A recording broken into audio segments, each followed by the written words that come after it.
Are you still waiting for a perfect time to buy multifamily? You might be already too late. Recently, we checked a lot of deals in different markets, including deals in Texas, Mississippi, and other states. We already saw so many deals that under IO sale or they went into foreclosure, or some of them got into the auction. Most of these deals that looked amazing in 2021 and 2022, they were sold in the peak. A lot of people got them at a very high price. With floating debt, aggressive projections to the investors, and they project the growth of the rent that only made sense in fancy spreadsheet. Now, guess what? Those loans are resetting. Even some of the deals they acquired with Fannie or Freddie loans, they were facing foreclosure, or a lot of those owners handed their kids back to the lender, because most of those projections only worked during the raising market. But the truth was, due to the fact of interest rate increase since late 2022, and a lot of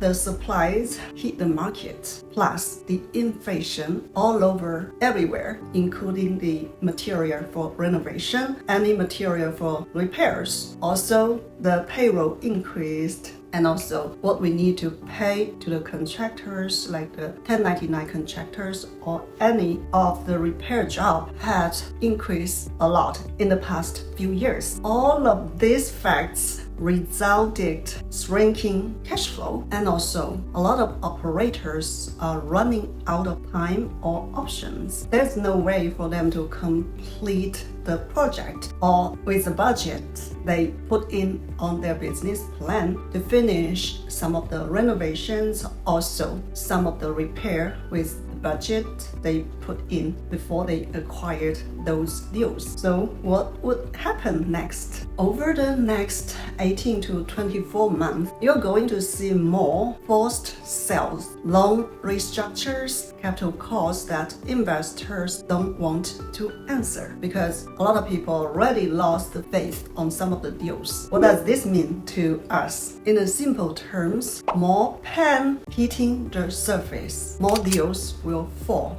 In fact, we've been seeing a lot from 2025 and also now 2026, which that means to us as an investor, that means opportunity framing, and that's exactly why this could be the best time to buy some multifamilies, especially those distressed. Just not because the market is good right now. The market is really tough for a lot of operators right now, because we see a lot of markets are struggling on increasing the occupancy, like a lot of properties in Texas, Florida, Arizona. We cannot increase the rent at all in most of the markets. Some of the markets, like in Texas, people have to lower rent to get more applicants or offer specials like $500 off on your first rent, free application fees, free admin fees. Also, some people offer 1 month, 2 months free. We also saw there was a property, they have a yellow sign on the wall of their property saying that win up to 1 year of free rent. That being said, quite a lot of people are stuck with their deal, or some of them even couldn't survive anymore if they don't do anything, or if they don't have more cash reserve to keep the property running. And the truth is, there are a lot of people that they don't want to admit that deals are not the problem. The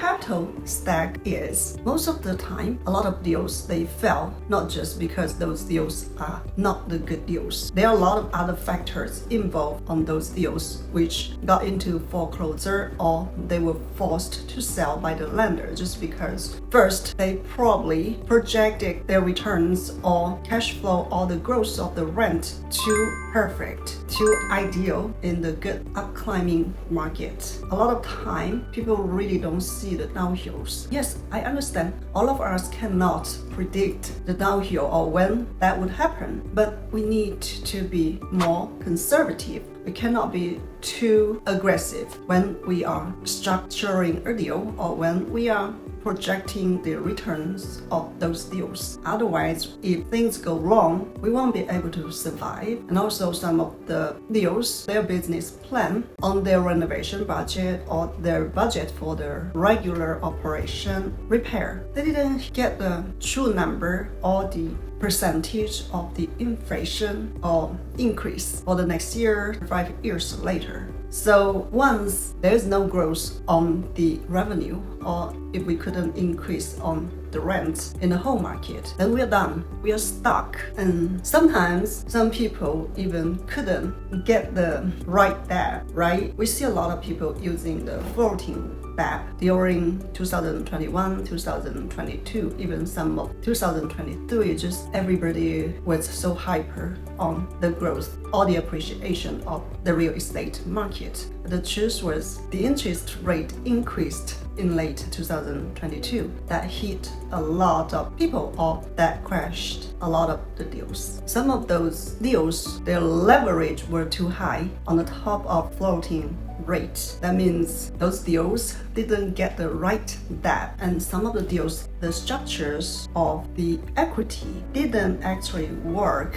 for today's market. So that's why we see a lot of distressed properties in a lot of markets right now. The question is, can we step into these broken deals or distressed deals and fix them? We need to have the right team to be able to put the fund together, who can bring the deals together to get the support to obtain the right debt to those deals. And also, of course, we need a team who will be able to turn the deals into a good deal. And then also the management team to operate them. If we couldn't solve these problems, it doesn't really matter how many discounted deals we will be able to find. And also, just finding the good deals doesn't mean that we will be able to make money. We also need to spend our time to do our due diligence. Like a couple weeks ago and last week, we went to check a few distressed properties. The number that the brokers or the lenders provided didn't look too bad. The truth was that we sent our team or ourselves to visit those properties, and we found more issues which would double or triple the budget of the renovation on the numbers that we got from the brokers or the lenders. So if you just rely on the information that you got from lenders or sellers, then probably you will fall really hard. So the due diligence is really important too when you go after these distressed properties. So how to position ourselves? We will need to make sure that we will be able to figure out all those issues that I just talked about.